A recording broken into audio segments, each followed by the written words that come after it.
Everyone has moments in life they can't just stop thinking about. They can be embarrassing things, like that one time you face planted in front of a group of teenagers, or something amazing like the first time you hosted your family for the holidays. And on Baby, This is Keke Palmer, hosted by me, Keke Palmer, and presented by BMW, we know to savor the good memories and let go of the bad. And one thing everyone remembers fondly is their first time behind the wheel of a BMW. So come join me and BMW this summer as we explore pop culture moments and topics you just can't stop thinking about on Baby, This is Keke Palmer, sponsored by BMW, the ultimate driving machine. As a person with a very deep voice, I'm hired all the time for advertising campaigns. But a deep voice doesn't sell B2B, and advertising on the wrong platform doesn't sell B2B either. That's why if you're a B2B marketer, you should use LinkedIn ads. LinkedIn has the targeting capabilities to help you reach the world's largest professional audience. That's right, over 70 million decision makers all in one place. All the big wigs, then medium wigs, also small wigs who are on the path to becoming big wigs. Okay, that's enough about wigs. LinkedIn ads allows you to focus on getting your B2B message to the right people. So, does that mean you should use ads on LinkedIn instead of hiring me, the man with the deepest voice in the world? Yes. Yes, it does. Get started today and see why LinkedIn is the place to be to be. We'll even give you a $100 credit on your next campaign. Go to linkedin.com/results to claim your credit. That's linkedin.com/results. Terms and conditions apply. Acast powers the world's best podcasts. Here's a show that we recommend. What is The Briefing Room? It's a behind-the-scenes look at how the criminal justice system works and the lives of the people within that system. If you love true crime, well, these are the real people who do the job every day of making sure justice is served. Hi, I'm Detective Dave. I'm Detective Dan.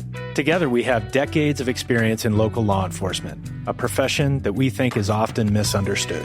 So we're going to explore how to do it right, and we won't shy away from when it's done wrong. These are stories you'll hear nowhere else. Unique, frank, and unvarnished. From the team that brought you Small Town Dicks, this is The Briefing Room. Episode 1 drops on August 30th. We'll meet you in the briefing room. Acast helps creators launch, grow, and monetize their podcasts everywhere. Acast.com.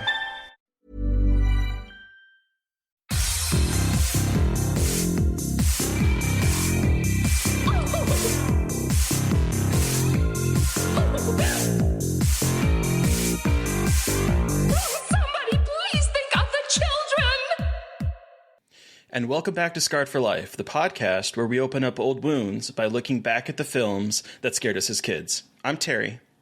And I'm Mary Beth. And each episode, our special guest brings with them a movie that traumatized them as a child. This week, our guest is Suzanne Keilly. She's an actress and writer whose credits include Ash vs. the Evil Dead, Light as a Feather, and Leprechaun Returns, among many others. She was also the screenwriter for last year's witty and fantastic Slumber Party Massacre remake, which is currently available on VOD and will be given a physical release tomorrow as of the publication of this episode. Welcome to the show! Thank you. I didn't even know that. How did you know that? I don't even know, man. I get emails sometimes and shout is like, it's coming out February 1st. So nice. Yeah. So thank you so much for doing this. Really excited to chat with you. But one of the things we like to do at the start is kind of take it back to the very beginning. How did you get introduced to horror? Okay. So I guess I would say, is that I was terrified of everything when I was a kid. Just everything. I couldn't watch commercials on television for horror movies, trailers or TV spots. Children's stories that had villains, I couldn't listen to because I was so terrified of any bad thing. I grew up Catholic, which I think might have something to do with that. And I was also really terrified of being possessed, like the devil was going to come for me because I was bad, And so I went to a Catholic. Had to go to church every Sunday, and I went to a Catholic grammar school. And where did you grow up? That was really ingrained in me in New Jersey, in northern New Jersey. Oh, cool. Okay. And yeah, and in a town near Usually the town people know in northern New Jersey is like Hackensack. Okay. Anyway, so I I could never sleep. And so I remember telling my mom once, I was like, I don't know what to do. I go to bed and all I do is think of scary things, so I can never sleep. And her advice to me was, well, it's because you're trying not to think about them. And because you're trying not to think about them, you think about them more. So if you let yourself think about them, then you probably will stop thinking about them. And so I took that a little overboard and started sort of embracing all of the things that scared me. So I started, if there was like something scary on TV, I would just force myself to sit down and watch it. If there was something in a book or whatever, a story, I would force myself to like see it through to the end so that I could embrace everything that was terrified me, and then I, could move on. So I sort of forced myself to start watching horror movies and found after a while that I really loved them. So, do you remember, like, the first movies you watched that, like, you started watching to push yourself into horror? Gosh, I don't. I have such a terrible, like, memory of, like, when and what I watch, which is why, like, when, we were talking about I don't know if we want to talk about it yet, but, like, the movie that, when you asked me about it, that's the one that immediately came into my mind, because I just remember it so clearly, and I remember being so terrified by it. But I remember more just religion scared me the most.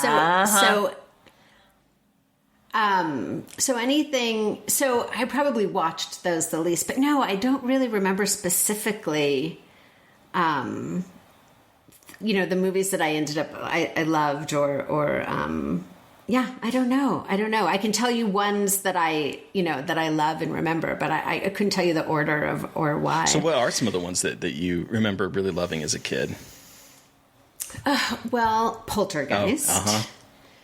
It's a good one. Yeah, I mean, I feel like because we were not allowed to have cable, I feel like a lot of the movies I watched were a lot, older, probably like a decade older, and that I would watch on like late night television. Yeah. My parents were divorced, and my mom started working, and then she started dating, and my brothers went to live with my grandparents. And so I was home alone a lot. And so I would just, if my mom would go out, I would just stay up and watch like random things on television. Right. Yeah, I think I had a similar childhood in the regards to the cable, where I never had cable. I didn't have cable until I was a freshman in college. Like that was the first time I'd ever had cable. So I understand that sort of like late night, trying to catch whatever you can on television aspect for sure. Yeah. I was like, so like, what were some of the movies you really loved watching? Like, do you remember? Oh, right. Oh, I started to say that, and then I just drifted onto something else. I'm so sorry. No, it's okay. I was like reminiscing, and then I was just like, I remember like sitting on my couch in our family room watching, TV, and didn't even say what it was. I said Poltergeist and moved on.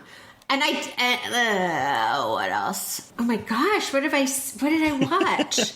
I remember loving Time Bandits. Oh, Time Bandits, yes. That's a wild one. I guess that's not horror. There's some kind of horrific things in it. I remember loving Leprechaun when I saw it.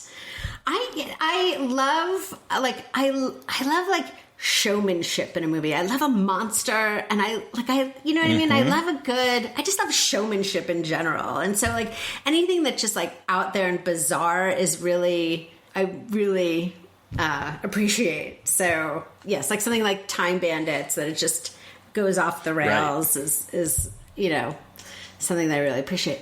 What? Oh, I remember this like 70s movie that really scared me. It was called Race with the Devil, which was Peter Fonda. That name is so familiar. Not Peter Fonda. Yeah. But yeah. Which is, it was on, TV recently and I rewatched it.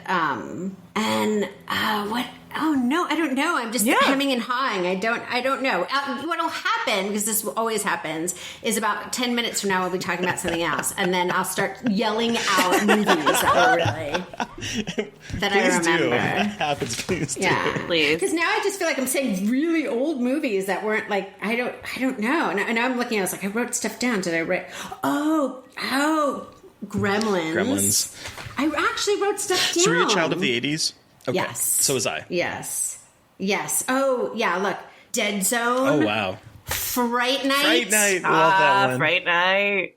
Yes. See, I did write stuff down. Oh, yeah. All right. Right, so I did April Fool's Day. Oh, we just watched that, both of us, recently, and Muffy St. James, what a queen! I haven't seen it in so long. It's ridiculous. It's a lot incredible. of fun. It is so much fun. Oh, Tremors! But I guess I was, A lot of Tremors like monsters. I see definitely favorite. that monster influence there, and like the kind of the I love a monster. Mm-hmm. So was that when you were a kid? Is that what you kind of gravitated to? Was the monster movies? I think so. Anything that was a little bit like outlandish was more. I could appreciate more because it didn't. Anything silly didn't scare me as much. Or like I said, I grew up Catholic, and so I couldn't watch. Like I didn't watch The Exorcist. I think I saw it the first time when they like re-released it. Oh. Mm-hmm. In like 2000, like in the early 2000s, I think was the first time I ever actually saw it. Because I still a little bit, I'm just like very afraid of being possessed. And so like anything with a cult, like has a, even if it's not necessarily possessed, but like a cult aspect to it, anything where someone can like steal you or make you a different, possess you or make you a different kind of person is terrifying to me. Mary Beth could relate, especially as a kid, because you had that similar fears, didn't you, growing up? Yes, I was raised Catholic, sort of. Yeah. And my dad was obsessed with like demons and exorcisms and stuff, and he was like freaked out by it. So I got kind of that fear from him, and I still am a little bit nervous about it. I don't necessarily believe in it, but that it's imprinted on my consciousness that like it's probably not real, but I don't want to play with it. If don't want to fucking find out, right? Fuck around. I don't want to fucking find out. Exactly. Like I'm not trying to fuck around and find out, as they say. Like I just need to leave it alone. Yeah, because if it's true and you're taken, it's over. So best just keep it, like stay away from the Ouija board. Just stay away from anything that could, Meanwhile, take I'm just over your like, consciousness. let's go grab a Ouija board. Let's go do some seances. Let's go do all that crazy stuff. I would rather be killed by a monster because at least it's over. Right. You know what I mean? It's just over. I don't like, but I don't want I don't want to be rotting in some like eternal horror. Right. I don't have the constitution for it. It's understandable. Yeah. So as you grew up and became an adult, what draws you to horror now, Vice, when you were a kid? I think I just hung on to that love of it so much. And, I kind of, to me, horror is like going on a roller coaster. I love feeling stressed out. I love that rush, and to me it's sort of like I get a rush, a safe rush in a way. Like I can be in a theater or be at home and be scared, and I still watch movies with my hands in front of my face and I just sort of peek out in between my fingers because it truly, like, I get so scared. And I love that feeling, and it's a safe way to feel scared. And I think the world is, scary enough that with it. That to me is anxiety. Like the real world is anxiety inducing, but this is sort of a fear that I can have for this amount of time, and I get this great rush out of it, and then I can move on with my day.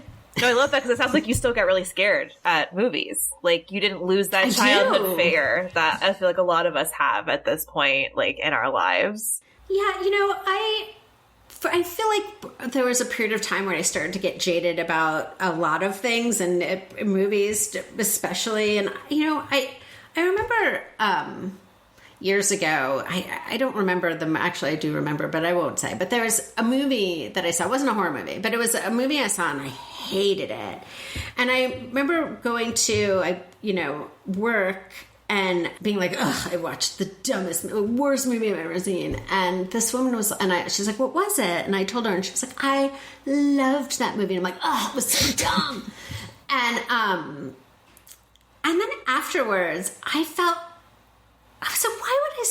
why would I rob someone's joy? This woman really got something from that movie. Like, who am I to take that away from her because I didn't like it? And clearly I missed something because it meant something to her. And so I try to be more open-minded about all of the movies, anything that I see, just because I'm like, maybe there's something I'm missing if I'm not coming in from a place of like, all right, show me what you got, entertain me. Yeah. And so I try to be more open-minded about the things I go in. And I have to say, like, having, my 12-year-old stepson, I also try to be really thoughtful about, he's really into Marvel movies. And so we watch all of them, and if there might be something that I'm not super into, but because it brings him so much joy, I have found a joy in movies and things that I didn't think that I could. So when it's fun, when he gets scared, that we get to sort of like watch things and like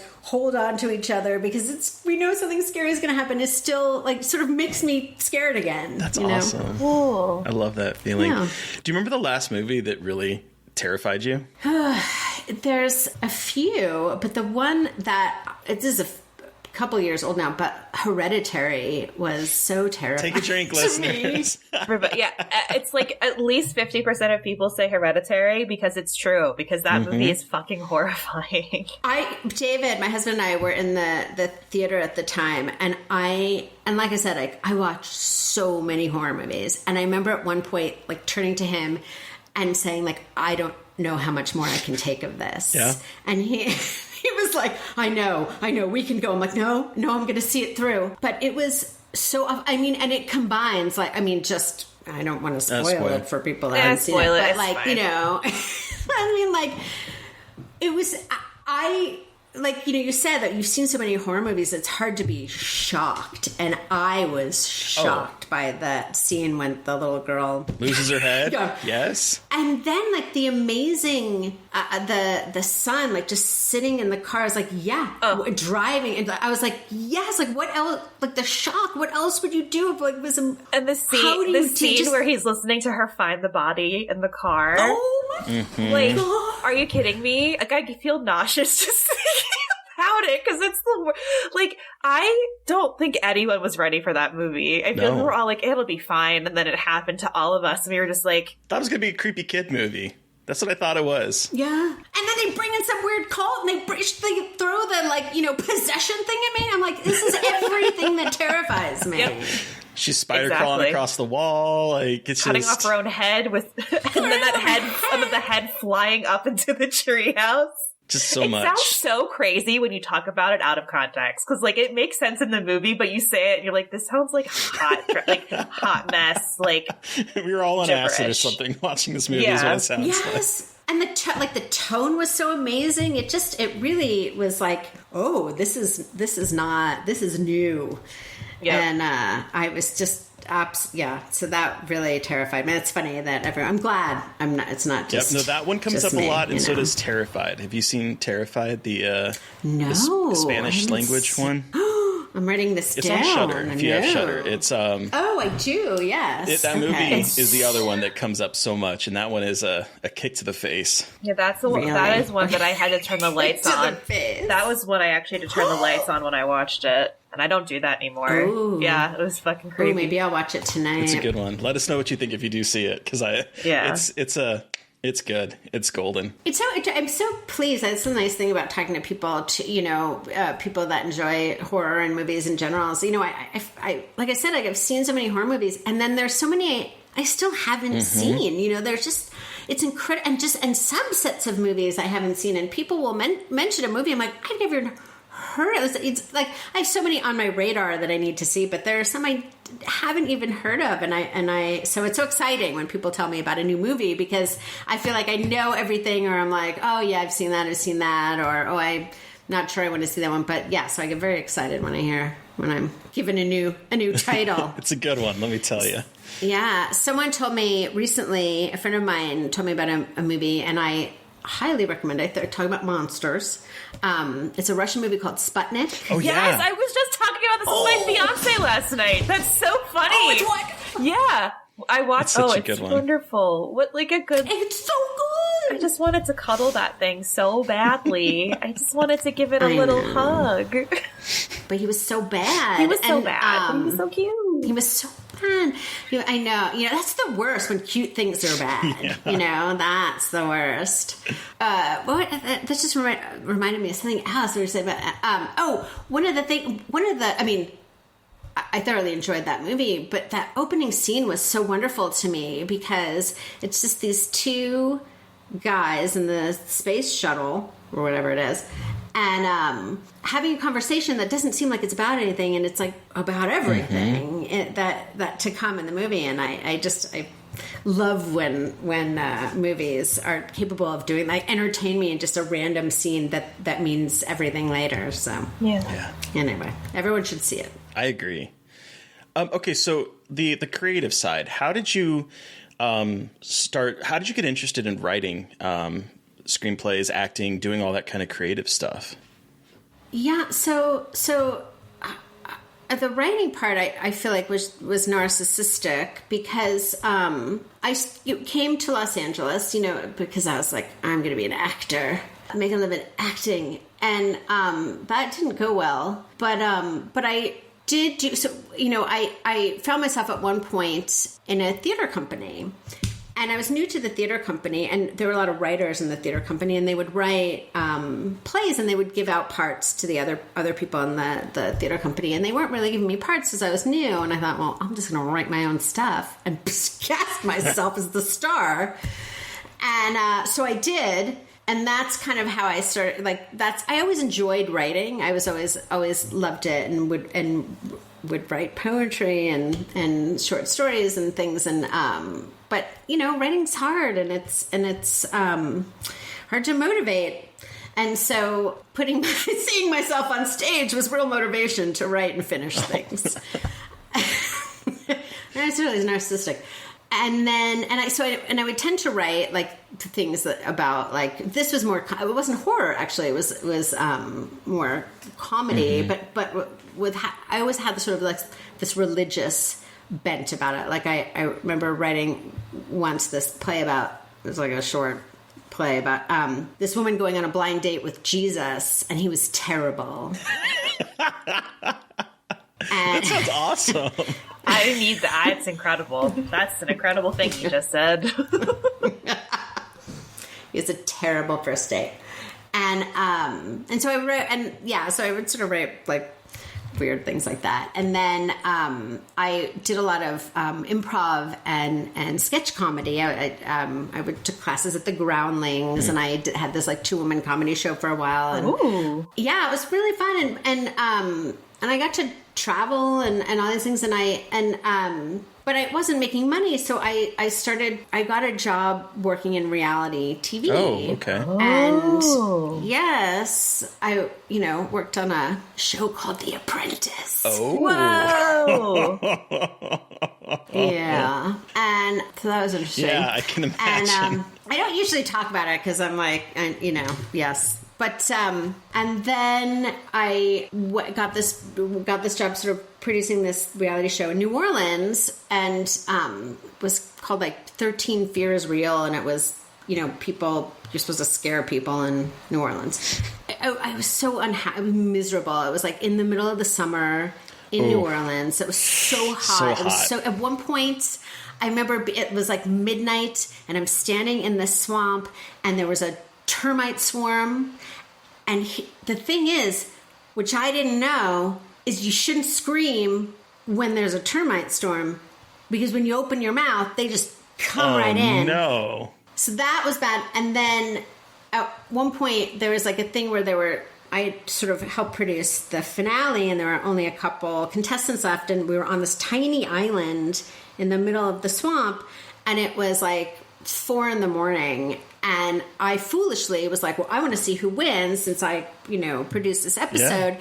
And so I was standing at the edge of the swamp island, tiny swamp island. I think I had been there for 14 hours already, and nobody else was there because the camera people, everyone was following the other contestants. So I'm like, I want to be there when whoever wins. So I'm standing at the edge of the swamp, complete darkness. Oh, no. And every once in a while I hear this like splashing. Oh, no. And I click my flashlight and I would just see a sea of red eyes in the swamp. And I would remember just like clicking my flashlight and be like, well, I'm going to die for fucking reality TV. At the end of a 14-hour shift on reality TV. Yeah, I was like, what the fuck am I doing? And so I'm like, this is not where I saw myself. My God. I was covered in bug bites. I can only imagine. Dear, like one point I had to go to the hospital because I was talking to the construction guys because we were building this like fake pyre to burn people alive. And all the guys, the local guys were like, going like, oh, look at this big bug bite. Look at this one. And I was like, well, look at this one. And their mouths dropped and they're like, you need to take yourself to the hospital right now. And I was like, no. It's like, they're like, that's a problem. I mean, I remember driving myself to the hospital and I'm like, I'm going to miss the burning. But I took myself to the hospital. I remember sitting in the I was like, I got bit by a thing. And I sat in the emergency and they like wheeled this poor person in like, on a gurney.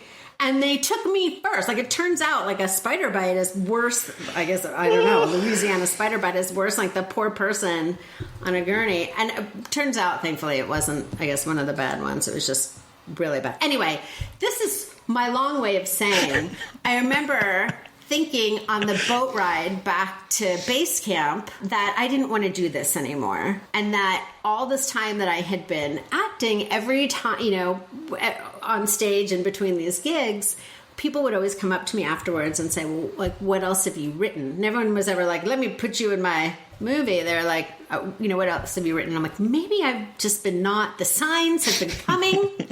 I have not been taking them. I am going to embrace a new world. And I, on the plane home, started writing a feature script, I kid you not, about a reality television producer on a swamp island and that gets attacked by zombies. And she ends up using... She was so unhappy being a reality producer, she ends up making her own horror zombie movie with the zombies that have attacked the island. It's very weird. That's awesome. But at any rate. Wow. So oddly, yes. So I did all this like comedy, but I immediately, my first thing was like, no, I just want to write horror, which obviously if you've seen anything I've written has a big comedy bent to it. It definitely does. And I am curious because you've written on Ash vs. Evil Dead, you've did Leprechaun Returns, you've done Slumber Party Massacre. What is it like kind of playing in all these different franchises? It's really fun because they're all franchises that I loved, and had already loved. And so it was such great luck, true fortuitous timing that I was in the right place at the right time, whether I knew it or not, to be offered these opportunities. And so, and I have to say it's, having written things that weren't based on IP, written by a franchise, my own ideas, there's something nice to it's challenging because I want to honor the material, but at the same time, it's nice to have, there's certain things you don't have to set up anymore. Right. I know who my monsters are. Yeah. I know what their rules are, and I kind of know the people around them. So there's sort of something nice about it that that's already a package that's handed to me that I can go, okay, well, I know what that is at least. Now I just have to create the world around it. So what I love about Slumber Party Massacre is that this is I'm technically fourth movie that is a Slumber Party Massacre movie, and they're all written and directed by women. And that's cool, fucking right? awesome. So can you tell listeners a little bit about about this remake and what it's about and what you were trying to do with it? This was one of those fortunate things that the executive at Sci-Fi that I'd worked with before on Leprechaun, and a movie that I wrote for them, the original called Killer High. I don't know if you've seen it. I haven't, yeah. Talking about monsters. There's a killer warthog mascot monster. That's amazing. Anyway, so see, I'm terrible, right? You asked me a question and I was just thinking about something else. So I'll talk about that for 10 minutes. I love it though. And then you'd be like, anyway, Slumber Party Massacre. I'm like, I don't know. I don't think I wrote that. I'm like a 90. What's that? You wrote the movie, Suzanne. I did? When did I do that? Are you sure? Does that sound like me? I don't know. It's been a long few years. Yes, sure as hell has. Yeah. So, Slumber Party Massacre. What can I tell you about it? Or writing this one. What was your question? How did it come about? No, you didn't ask me how it came about. I just wanted to talk about that. Well, that is another part I was curious about. But no, I was asking, what is it about? So for our listeners. Oh. The one I wrote. Yes, or the one that you wrote. Just the franchise. It doesn't matter. You're not going to get the answer you want, so it doesn't matter. You can just ask me what you want. You're not getting that answer. Let's talk about French fries. French fries are delicious. They are delicious. What's your favorite kind of French fry? You know, I love, what are they, what's the ones, I want to say, it's not, I love a curly fry, but that's not my favorite, because I find them a little cumbersome to eat, but you have to like pull them, it's more work. Yeah. I just like a thin fry, but does the thin fry have a name? The McDonald's fry is what I always call it. The McDonald's fry. It's the McDonald's fry, but not necessarily like a steak frite. Okay, but not a steak fry, like a shoestring fry. Oh, I love a shoestring. Yeah, that's not what I meant, but yes, I changed my answer. Shoestring. Okay, Slumber Party Massacre. Yes. So this is a movie about a group of friends that we can talk about spoilers now if you haven't seen it. Yeah. That's on you, right? Yeah. We'll actually, listeners, if you haven't seen it, you don't want to spoil it, we'll kind of put time cards in here so you can jump past. But that's nice. Yes, so it's a movie about a group of friends that decide to go to. We don't know this at first, but it's about a group of friends that go to a place where this murder was years before to find the killer because they suspect he's still alive and to take him out. And they succeed, yet they discover that there is something even worse lurking in the woods. That's not a great, I'm a terrible writer. I don't know how to. I feel like that got there though. But so when you how did you want to make your script loyal to the original, but also your own thing? Like, what was that process like for you? Yeah. So, I always like I said, when I start, I've been very lucky that the things I've got to write, I've already seen and already fans of. So first thing I do is go back and watch and kind of take some notes and things will immediately resonate for me, about a script. That would be interesting. And, the thing with Russ Thorne and the Driller Killer is he's, like his weapon. He's got kind of very specific pattern. There's not a lot. He doesn't have a big palette. He sure doesn't.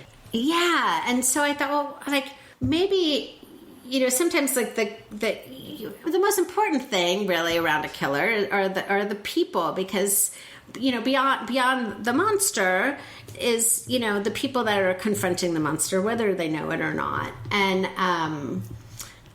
whether they're prepared for it or not. And so I think it's always important to start with who are the characters that I'm going to put in harm's way, and what are their intentions, and how do I, you know what I mean? What makes their journey of dealing with this monster interesting? And you know, I lost my mom in 2017. I'm sorry. And so, thank you. Yeah. And so, which is very challenging for me, obviously, for anyone, but, so that has kind of in the last few years really sort of, informed where I've been coming from a place. Like, it's funny, like if you look at Leprechaun Returns, or I was like, when preparing a little bit, obviously not very much for this interview, but when I was sort of looking at my bevy of work, I was like, wow, if you look at it, it's really all about these poor women with like no moms, or like, you know, like moms that have had some issues, a lot of dead moms, but and how they deal, you know what I mean? And there, and so with this, I kind of went, oh wow, like I want to start and honor, you know, I want to start with like something that happened in this place, and sometimes, by the way, it's like when I'm, particularly because the budgets, you know, in these movies are smaller, you know, I'm sort of there. I've been very lucky that I'm also told, like, you have free range, like, just, we don't really, like, I'll be like, this is sort of what I'm thinking. And I get to like, just go ahead and do what you want. And so I've been very lucky in that way. But sometimes, often, I, you know, in the process of that will be like, hey, but you know what? We got this location. So go ahead and write it around that, you know? So as much as I get free reign, there's also some limitations. And so, in this case, I knew that kind of where they were hoping it to be at a location. And so I already had that. And I thought, well, I really would like to sort of honor the original in a way, obviously not make, I tried at first really being like making it a lot of, but it was too, the decade didn't quite line up with, so I just sort of went, I'm going to I get to the chance to redo it and make it the 90s. So, and then I really liked the idea of not just a group of young women that go back, but that have a real, trying to really right a wrong for a reason, and particularly because of what happened, you know, like to like a mom that hasn't been able to move on, and a character that thinks like foolishly because she's a kid, you know, regardless of how smart she and her friends are, they're kids, and they have this sort of like grandiose idea that they can do with what the women before could not, and particularly her mother, and in the process save her mother from the, you know, the life that she is, the sort of small life that she's living. So I kind of really loved that sort of a place to start. And then immediately I thought, you know, all right, well, again, because, you know, what we talked about Russ's palette, I thought, well, what happens if, you know, if I'm talking about, you know, women and starting from this place of women, I wouldn't be interesting if like, well, what's Russ's story? Like, how do you end up that person and having and being like weirdly obsessed with women and carrying this drill? And I thought, well, how you grew up might also was probably a bit really informed the bad man you've become. Right. And so I thought, well, would, you know, his parents be, or, you know, in particular his mom be, you know, in that case, you know, just as much a villain. And so that sort of the first things that sort of came to me, and then I started to kind of put it together, you know, with those ideas. One thing that I really loved about this is that the women actually have agency, which in a lot of slashers, I don't feel, I mean, I think that's changed a lot in the last, you know, 20 years, but like particularly, I rewatched, I had never seen the original Slumber Party Massacre until I watched it the weekend that I was going to sit down and watch the remake, because I was curious to see what it was all about, and I wanted to see kind of how you would take an original concept and kind of remake it and make it your own. That's one thing that I noticed in that other one. There is definitely a feminist bent to that film, but I also think that it was operating at a year at a time when you had people who were like, oh, you know, you got it. These are the things you have to include in here. And so what I really enjoyed about your remake is that the female characters have agency. And I also love the inversion of we always see like the stereotypical what people think of happening happens at a girl slumber party, and then you have the guy slumber party, and that scene just killed me. It just killed me. Danishka, love her. Who directed the movie, gets a lot of props. Obviously, but she really took what was on the page and made it her own, wonderful, amazing thing. In my head, I originally, the way I kind of saw it, I always think it's funny, men that are, sort of are like very like macho guys. And then sometimes you'll like, particularly like in college, and you see them do these things that are very, what's the word I'm looking for? But like they're always ripping their shirts it's off, very homoerotic. And I was like, very homoerotic. And they don't see it, And so it's always funny to me. They're like, we're just macho. I'm like, no, sure, but that's not very sexy in a way you don't think. And so, I just sort of started as like men that don't realize that what they're doing is very sexual. And then Danishka really goes for it. I remember she sent me like a snippet of it that I think the day that they were shooting or the day after they shot, and I was just like jumping up. Yes. And I was so excited. I bet that's really cool, being able to like see your words like get translated onto screen. It is. It really is. And I feel so lucky too that the actors are so were so good and had such great timing and very game, and so that's so fun for me, and like I was like, God, I hear this joke or I hear this thing in my head, like I hope they get it, and then I see it, and they did their own thing, which was even 10 times better than I could have imagined. Is always so exciting. But yeah, the first time that happened to me, which was so thrilling, was when I got to on Leprechaun Returns, see a couple of the casting tapes. And so before, while they were casting, and that was so exciting because I was like, oh, they're saying my lines. Yeah. That's so cool. And, so that was such it's always so, weirdly, that's almost even better because you get to see like different people say it and their different takes on things. And sometimes what's nice is like, it's not the final, they'll be like, well, we're casting, but you haven't done I haven't done a rewrite or whatever. So it'll be funny to like hear something. And I was like, ooh, no, I gotta change that. That is not landing. That's so funny in my head. Okay, so we've chatted about your horror history and your incredible creative work, but Suzanne, what movie did you bring with you today for us to discuss? Ooh, I brought a movie from 1973 called Don't Be Afraid of the Dark. Hell yeah. So for those of you unfamiliar, here's a brief synopsis of the film. A young couple inherits an old mansion inhabited by small demon-like creatures who are determined to make the wife one of their own. They sure are. They sure are. It's exactly what they do. Okay.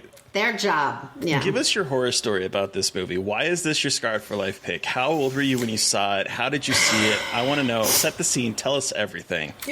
Okay. So, as I said, don't remember anything, but so I don't remember how old I was, but it is the movie that, like I said, when you asked me to pick a movie, I was like, it's this one, and it has to be this one and so I don't know when I saw it.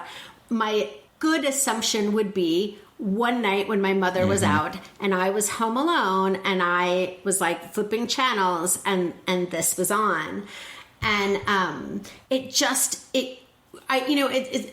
I remember being so terrified of these voices whispering to this woman and nobody believing her. And she's like, she isn't sure enough to leave. She doesn't believe. And it's this idea that there's nowhere to go and that these like tiny things that nobody else sees are constantly coming for her. There's no rest. If there's a shadow, she's fucked. fact. And so I just remember, and I just remember like being dragged, like the scene that was with me is being dragged down the stairs. And, and so it was very interesting to revisit the movie and see it again and see what, if it still sort of resonated for me. Did it? It did. And it did in a way I had such an epiphany about it because I was like, of course I was terrified of this movie because it hit all of the things. As a kid, it being, like I said, like being alone in a house for most of the day, right.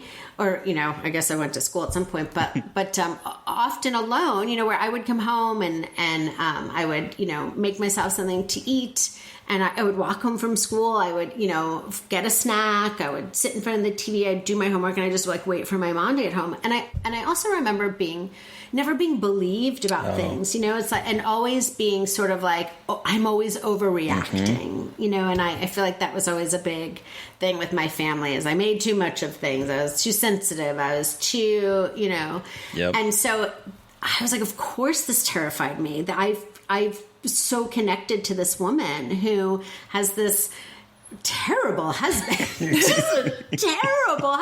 Who's obsessed with work, and puts that above her. Immediately is not like, well, maybe there's something weird about this house. Just immediately is like, you're crazy. You're trying to ruin my chances, my life.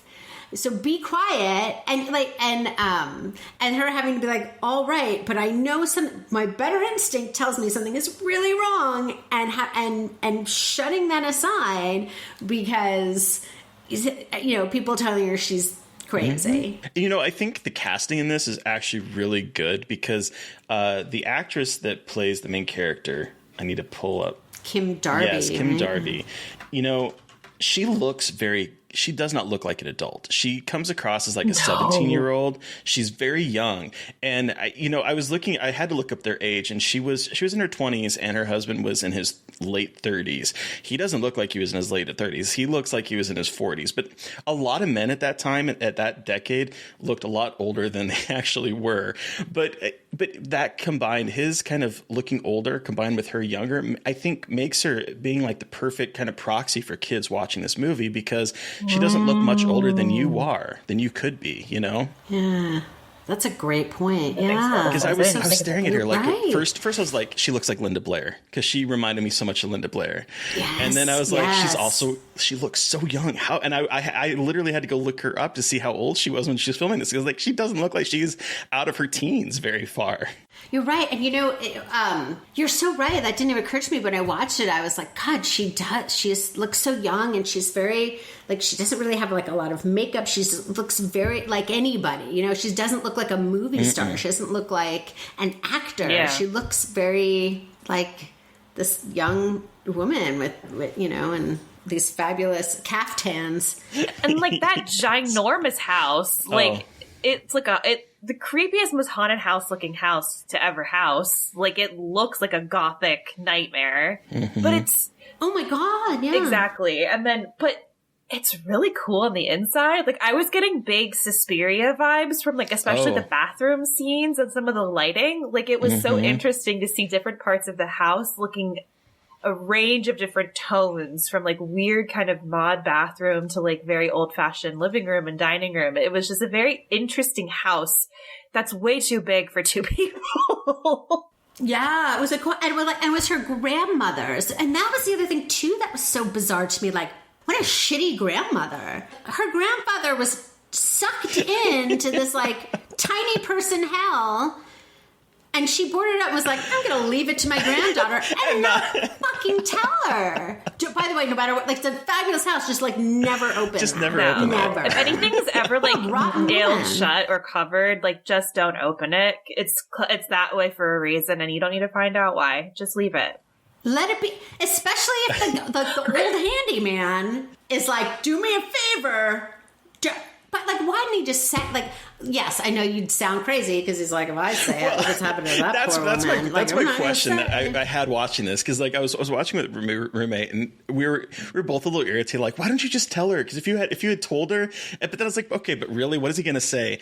You got to keep that closed. There are these little tiny troll-looking mole people that are hiding behind there, and they're going to get you if you open it. Like, would you really believe them, or would you tear it down anyway? No, you know what? No, but at least he could be like, you know what? There's like a weird gas leak, so just you're better off. Like, and that's why I hold up, because there's something weird. Like, you could have made something better up than like just don't do like, it. There's like poisonous snakes or some shit in there. Like, you don't need to open it. Like, it's exactly. Like, yeah. I mean, he could have, but you know.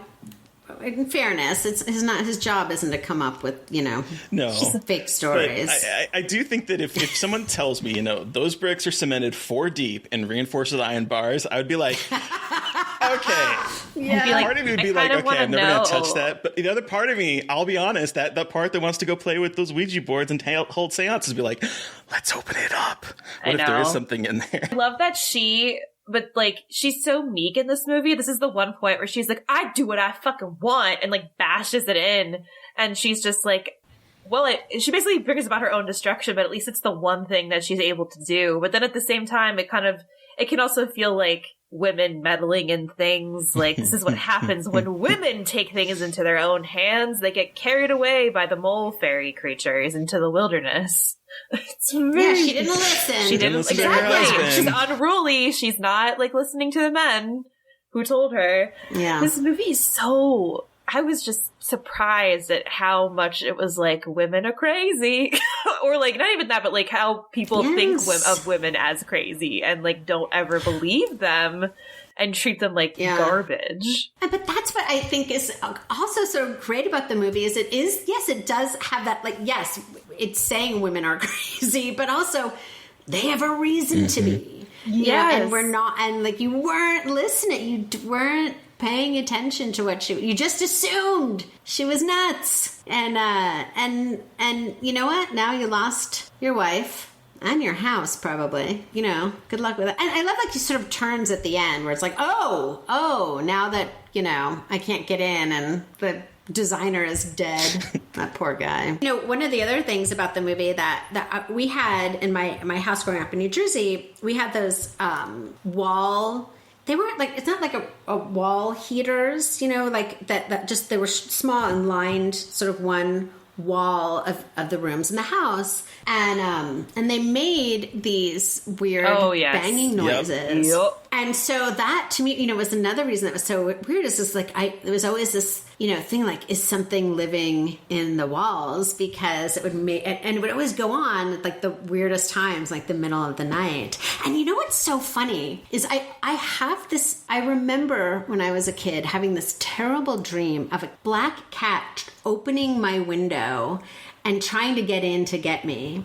And when I rewatched this movie, what is that first weird thing they show? It's just a weird black cat. And I was like, oh, this movie really affected me more than I remember. Just, like, nailed its way, like, weaseled its way into your subconscious and said, forever, it will be part of you. Yes. Yeah. And I also had, like, a very domineering grandmother. She was a lovely but challenging woman and very challenging with me in particular. And so I was like, it's no surprise to me that the movie that really stuck with me was one where the grandmother's legacy is a horror. Is a night, you know what I mean? Like, the grandmother leaves her a horror, and with little regard for what it might actually mean for her. It literally steals her soul. Like, I was like, you just wrote this for you. Young Susie Keilly. Be scarred for life. Okay, there's a couple things that have brought up that I really want to kind of hone in on. One of the things that I don't remember which one of you said it, but talking about how the husband goes from, like, 0 to 120, like, immediately. There's a scene where he's like, see things my way, and she's like, well, I guess I'm going to have to. And he's like, okay, how about some dinner? And it's like, the way this movie feels so of that time period is ridiculous now, watching it however many years beyond, because I'm terrible at math. What is it, like almost over 40 years, almost 50 years now by this point.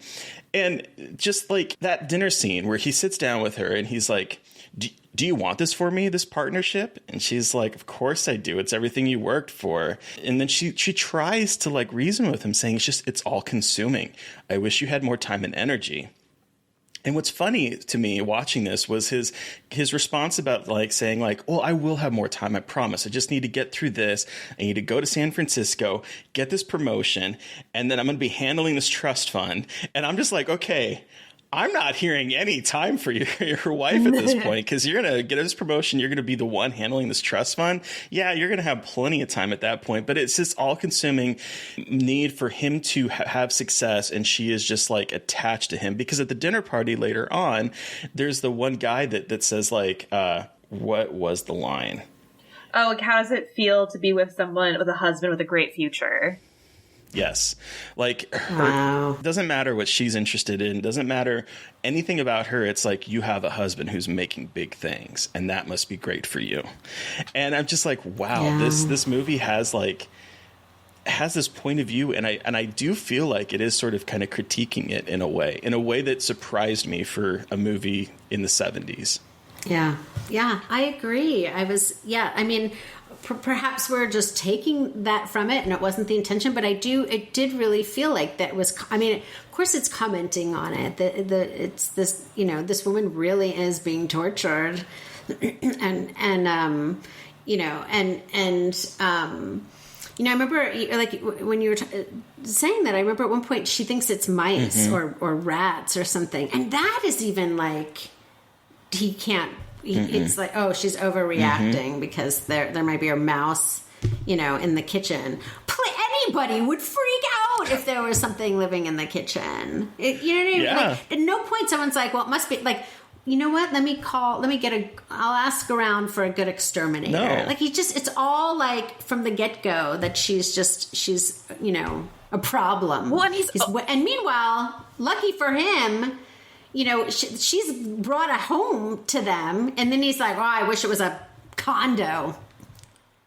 He really was really into a condo. Yeah, terrible man. I'm sorry. No, and I was going to say, like, his whole thing is the dinner. He's like, well, are you going to be able to do the dinner? Are you going to be okay to do the dinner? Don't forget about the dinner. And it just, like, everything revolves around that, and, like, her ability to be a hostess and her ability to do all of the things for him and his coworkers. And that always, like, whenever I watch movies from like this time period where like the woman makes an elaborate dinner with multiple courses and like beautiful place settings and perfect wine pairings and everyone's just lounging and smoking and she's in the kitchen, it's like, that was a way of life, like hosting dinner parties like that. And you, one person, were expected to host all of your husband's friends and feed them. And if you didn't do that, you were a bad wife. Like, yeah. Yeah, and you had to be entertaining. Yeah, I'm like, maybe I don't feel like doing it this week, and I'm, And then she ruins it. Ruins it. So on top of it, well, she didn't ruin it. Yeah, exactly. I mean, she was attacked. Like, and I was thinking in my head, I'm like, wouldn't someone else feel that fucker underneath? Like, they're small, but they're not that small, I feel like. And, like, yanking out the napkin, and, like, I was thinking in my head, I'm like, well, just let them yank the napkin and ignore it. But like, could you really ignore it if there's something like by your feet, like tugging things out of like off of your lap? No, and they're horrifying to look at. Yeah, they're so creepy. Yeah. Exactly. And she screams, and they're like, her husband's like, do you have to go somewhere and you put on medication after you screamed in the middle of it? His whole response to that was like, there was nothing there, nothing. And then his immediate response after that is, maybe you ought to go to a doctor. And then he says that he's going to take her by her hand and lead her inch by inch to see there's nothing wrong with this house. Cut to and this is where I think the movie is doing something to like kind of critique this, is that it cuts to the creatures climbing up the stairs right after he's talking about how he's going to lead her inch by inch so there's nothing here. Cut to creatures crawling up the stairs to torment her more. It's like, and that's why I do think that there's some like proto-feminist fears in this movie, where it's like, the sub-basement of like, as a metaphor, is being excavated. The ghoulies are literally telling Sally what they're going to do to her, and then they do it, and no one listens. No one is there to save her. The only people that know that she's telling the truth is the audience. there's like a lot of that kind of stuff in here. And I also think there's a little bit of it kind of talking about the changing role of women, because she's not the sort of prototypical 50s styled housewife. She's like having questioning. She's saying like, well, what if there's more? You know, I have this house. My husband is working. He's making all this money. He's having all this success, but like, I'm not really happy. And she says this to him. She says this to her friend Joan, whose response is like, why don't we go spend their money? Okay, but Joan is like my favorite. Like, she is a real friend, because she didn't believe her at first, but then she very quickly was like, you're fucking right. And she was pushing back against the husband and being like, there is something wrong. And like you don't see a lot of those kind of positive female friendships a lot of times in movies back then about like women supporting other women and defending them. It's always like their friends turn against them. So seeing something about women like really supporting each other like that was badass and made me really happy. I'm like, she's a good friend. Like, that is the friend you want on your side in a horror movie, who is like banging on the windows and doing everything she can to get back in the house and take care of you. Like, she's the MVP. Yeah, and she knew. She was like, I'll just come pick you up. Like, I'm not going to spend the night there. I'll come get you. You can spend the night with me. But, you know, she gets there and all hell is breaking loose. And yeah, but she really tries. And it really is nice to see her try.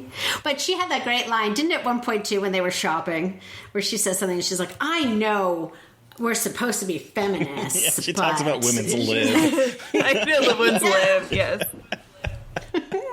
You know, I wish this movie had turned out a little different. Like, I love the way this movie is, but like while I was watching, it's like, man, I just want them two to be like divorcees out in the town, like leave their husbands, leave her husband that's nicknamed Genghis Khan, and she leaves her husband, and they just go gallivant across, you know, with their husband's money. That's what I wanted to see. Do you know what? You just made me realize we got to write what happened to Joan after this. Seriously, it sent Joan on some self-discovery. It had to have. Yeah. Yeah. I think we need to work on Joan's movie now. I think we do. I need to, and she's dedicated her life to paranormal research now, and she's the first woman in the 70s to run a paranormal All right, here it is. Go. Here's the movie. Let's do it. Podcast over. Let's go write this movie. Oh my goodness. Every couple of episodes where I'm like, I have a movie idea, but it's so ridiculous, but it's like, that would be incredible. There's no, let me tell you, there's no ridiculous. There's, you know what I mean? Like we've all seen some movies and like anything goes. I think never judge. One of my favorite movies this last year was called Slacks. Slacks is so good. Fucking rules. Right? Like, there is nothing too crazy. The pair of pants are the Bollywood dance. So good. It's just wonderful. They were just some mad pants. And listeners, go listen to our episode on that, because yeah. we did talk with the director of that. Oh, you did? I have to hear. You did? Yeah. Oh, she is incredible. Right. She was fab. She is incredible. Oh, I loved that movie. That, and I loved Pig. I have heard Pig is really good. Mary Beth has seen it. I haven't seen it yet. Don't get me started on Pig. Pig has a very special place in my heart. Yeah. We talked to the costumer of that, though, too. We didn't realize it at the time, but like... Oh, we did! We talked to... Hannah. Yeah. Was it Hannah? Yeah. That's cool. Yeah. That was a great movie. So that's what I'm saying, though. You know, anything goes. Crazier the better. I am curious about the monsters. Do you remember them as a kid? Did they scare you when you actually saw them? Because they're, you know, I mean, they obviously have kind of aged a little bit. Some of it kind of looks a little silly now, but like, I think they're kind of that cute, creepy vibe going on. Yeah. You know what's so funny to me is that I didn't remember. I remembered them obviously a little bit creepier than I mean, they're still very creepy, but I remembered them a little bit more scary. Mm-hmm. And then they were, because my favorite thing was like there was like a short one, like they weren't all the same size, and I thought that was, I was like, they're, you know, I thought that was really funny. Or not funny, but it was just interesting that they weren't uniform, you know. They had like little personalities that came out. Like, yeah. It's just, they had little personalities, which was weird and cool, but that made them even creepier because they were not just monsters, but like little sentient beings that were very aware of what they were doing. Like, they were chatting, like, don't kill her yet. He's like, well, can I hurt her a little? And like, it was just so weird. I was like, oh no, they're like, they're humanoid. Like, this is very bizarre and uncanny. Yeah, like, what? Agreed. Like, they were not, like, I loved that they talked because a lot, you know, other times monsters don't talk, and it was just, you're right that they had a personality, that they were like discussing what they were going to do to her is also really awful. Yeah, and they're mean. Yeah, and they're nasty. Mean and what are they? I mean, like, they wanted her soul, like they wanted to continue this thing, but they weren't doing much other than just sort of collecting souls. And then when she's like, you know, becomes one and is like, we just wait, you know, there'll be someone else. It's like, oh. And then does she become, like, and is one of them her grandfather? I was wondering the same thing. Was one of, and like, does he remember her or does he not? Like, is her memory, or like, is the memory kind of set back to zero when you become one of these things? Yeah, I don't. I know. My guess is like maybe not, which is sort of sad because at least she would have that. But then that's also, you know, an interesting point too, is like, you know, the fact that one was a family, her grandfather. So then that you're sort of, there was no, in a weird way, there was no escaping it. Yeah. She was destined. I mean, she was really destined to go, and it's sort of sad when you think about it. Like, she really was sort of set up for failure. And this reminds me of fairy stories, like of fairies specifically, and like fae folk who are known for like kind of fucking with you and playing with you, kind of like playing with their prey. I really love like fairy folklore, and a lot of it's in like Irish and British movies, but this one had the fairy vibes of them like, they love to steal people and like take a price basically. So I kind of viewed them as little fucked up fairy creatures more than anything else, because they had that vibe of like what their intentions were and how they liked to be tricksters and like not just do the thing right away, but like really scare some. Yeah, they're so terrible, and their mouths didn't move. But I don't know if that, you know, they didn't have mouths. They just sort of. Oh, I didn't even think about that. I don't know if that was just a budget thing, but I was like, oh. It's creepy though, like regardless of whether, I mean, I do think there are some times where it's like a budget actually, or like lack of a budget can actually make things even creepier. And this is one of those moments where it's like, yeah, they probably couldn't afford to do the mouth movements or like do that kind of stuff, but it gives it a very like uncomfortable edge to it that I think this movie, what it does better than anything else is create sort of like an oppressive mood.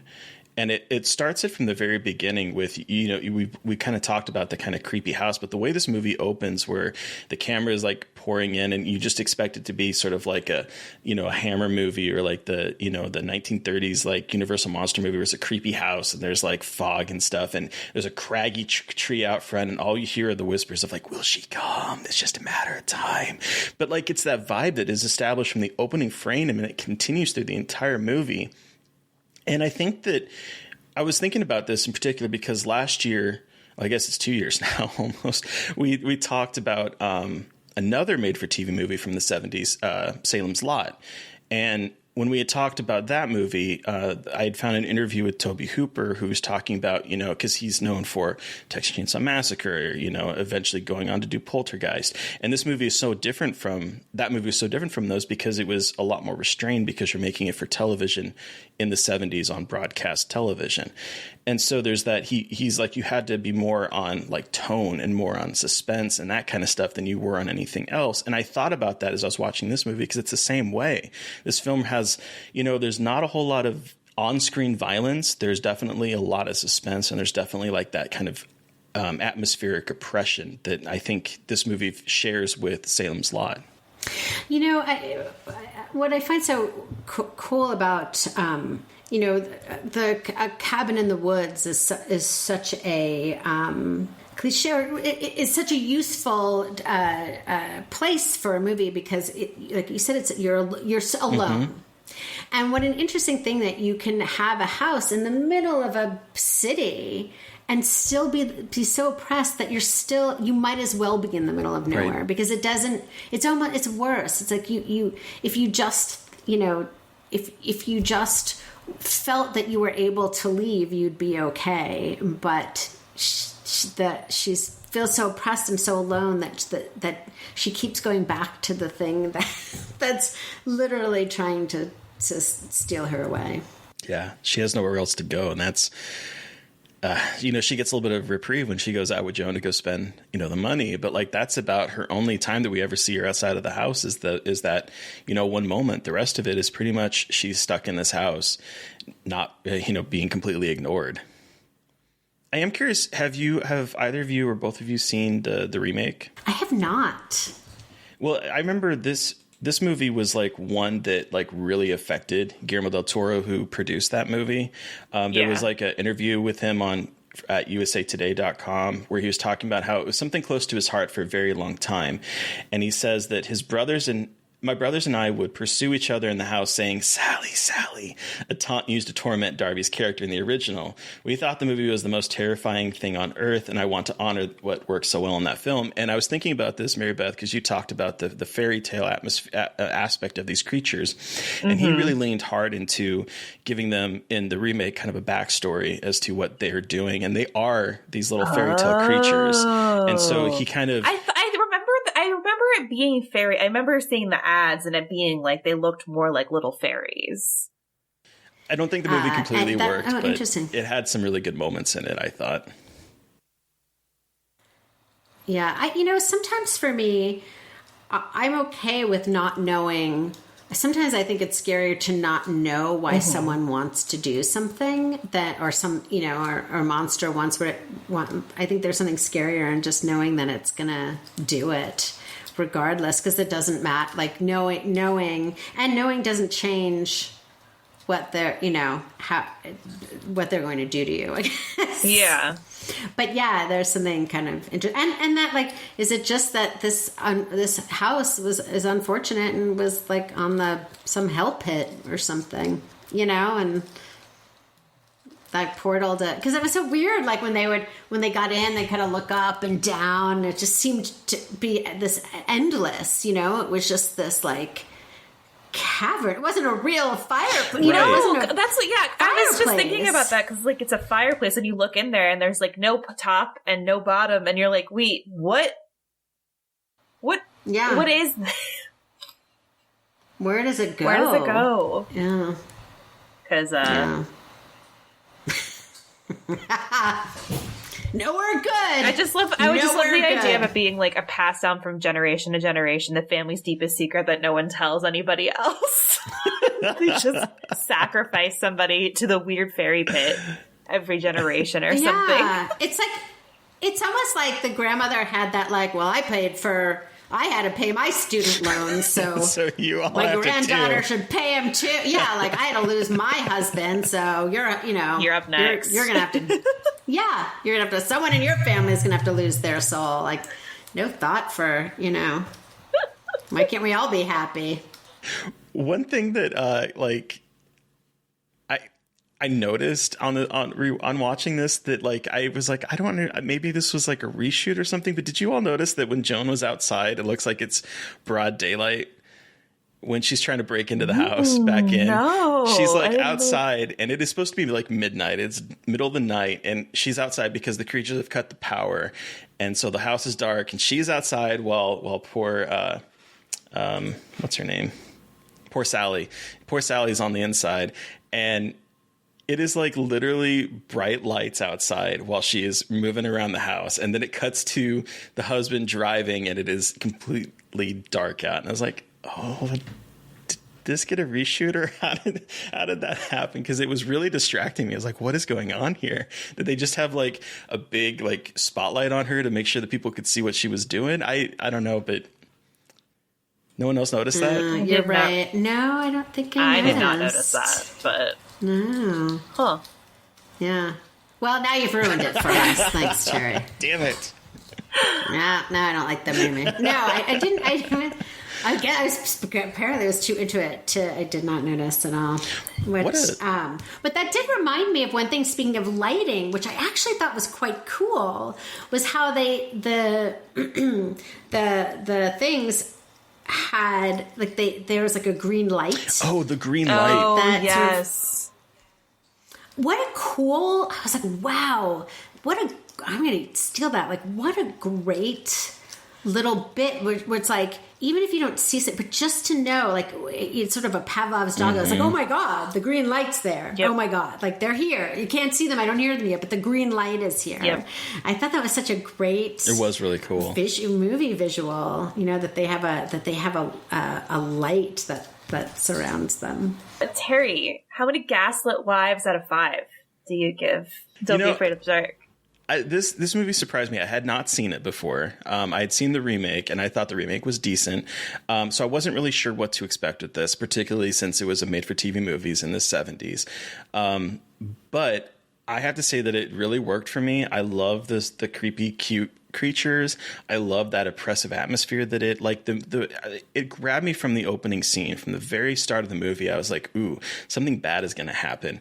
And then it has a very dark ending. Because, the thing is that, like, I think what really made me kind of sad watching this movie for her is that I think we were seeing her on the cusp of trying to find freedom and trying to, like, get that autonomy. And it ends with her getting dragged into something that is probably as bad, if not worse, than being stuck in this like same marriage, because she can't leave that house. She can't leave it. She's stuck here for eternity. And so I think there's something very dark about that I'm really surprised aired on ABC in the 70s on broadcast television. So I think this movie is actually really, really well done. Some slight special effects aside, I think that it is aged incredibly well. I think it's a 4 unfortunate gaslit wives out of 5 for me. What about you, Mary Beth? I agree. I also think 4 gaslit wives. I was, again, surprised by this movie, a TV movie. It's really sad and just bleak. I did not expect this movie to be so bleak, and I love that because I love bleak films, and I love just how this one kind of was both fantastical and upsetting. And I just want to think more about it as like a folk horror-y movie. It feels like it has a lot of folk horror vibes, and I really enjoyed that. And as someone who is terrified of the dark and still is scared of the dark, this played on like my worst nightmare of like when the lights go out, something crawls out of the shadows. Like, I will have this fear my entire life. I'll watch so many scary movies and they don't usually scare me, but for some reason, that's like the one thing in my noodle that's always stuck is terror. Like, as soon as the lights go off, something appears. And this movie was just like very much that fear, and it got to me in a way I was not expecting, which I loved. So, well, she wasn't safe anywhere. Like taking a shower, they're creeping in. Walking down the stairs, they're creeping in. At a dinner table around like dozens of people, they're still tormenting her from the darkness. And they also know how to cut off the electricity. They know how to blow out candles. Like, it's not like once they're in the light, they're paralyzed. Like, they know how to turn things off.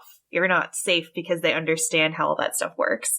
And so that's just like my nightmare scenario. So I love that. And I loved it. But Suzanne, you have the final word. How many gaslit wives out of 5 do you give this film? I agree with both of you. I would say 4 gaslit wives. I think that I think we're all in agreement on this. It really... It held up for me. It brought back a lot of trauma. It reminded me of why it resonated so much for me, and I just thought it was a really interesting story, and I got more out of it than I thought I would revisiting it, and I'm so pleased that I did. We're so pleased too. This was a good choice. So thank you so much, Suzanne, for joining us to talk about and kind of getting me to finally watch Don't Be Afraid of the Dark. Where can our listeners find you, and what do you have coming up that you can share? Find me. You can find me on Twitter. I don't tweet a lot, but I stalk a lot. I'm not like, I like to read other people's tweets and tweet, and I respond to people if they reach out to me. But it's at Suzanne Keilly, and I'm working on a new movie, but I can't talk about it yet. I'm in the outlining stage, and this is one I think it's going to be a lot of fun. Hell yeah! It's a horror. It's awesome. A horror. Sweet. But I can't talk about it yet. Understand. But hopefully you will see it at some point in the next year There you or so. go. And yeah. listeners, the movie Slumber Party Massacre is out on VOD, and if you wait a day, you can go get it on Blu Ray, which is, I've already ordered it from Amazon. I'm excited. Hell yeah. So listeners, you've heard from us, but we want to hear from you. What was your experience with Don't Be Afraid of the Dark? Send us an email at scarredforlifepodcast@gmail.com or reach out to us directly on Twitter. I'm at MB McAndrews. And I'm a Gaily Dreadful. And of course, don't forget to follow the podcast on Twitter at Scarred Podcast. And please don't forget to review, rate, and subscribe. And if you listen to us on Spotify, you can now rate us on Spotify. So go out there and do it, please. Please. Thank you to Eric Power. I'll do it. Thank you. Thank you to Eric Power for our artwork. Thank you to Sean Keller for our music. Thanks everyone for listening. Please stay safe out there, but most importantly, stay creepy. And until next time. Won't somebody please think of the children?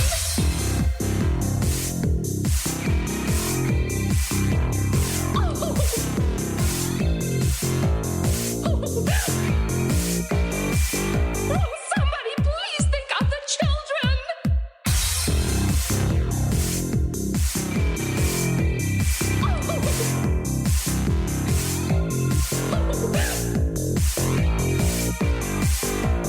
Somebody please think of the children!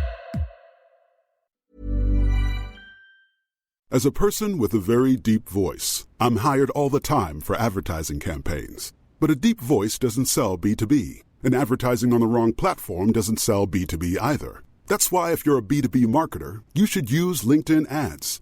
LinkedIn has the targeting capabilities to help you reach the world's largest professional audience. That's right, over 70 million decision makers all in one place. All the big wigs, then medium wigs, also small wigs who are on the path to becoming big wigs.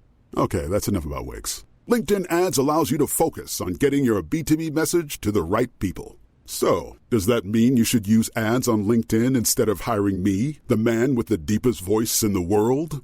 Yes. Yes, it does. Get started today and see why LinkedIn is the place to be to be. We'll even give you a $100 credit on your next campaign. Go to linkedin.com/results to claim your credit. That's linkedin.com/results. Terms and conditions apply. Acast powers the world's best podcasts.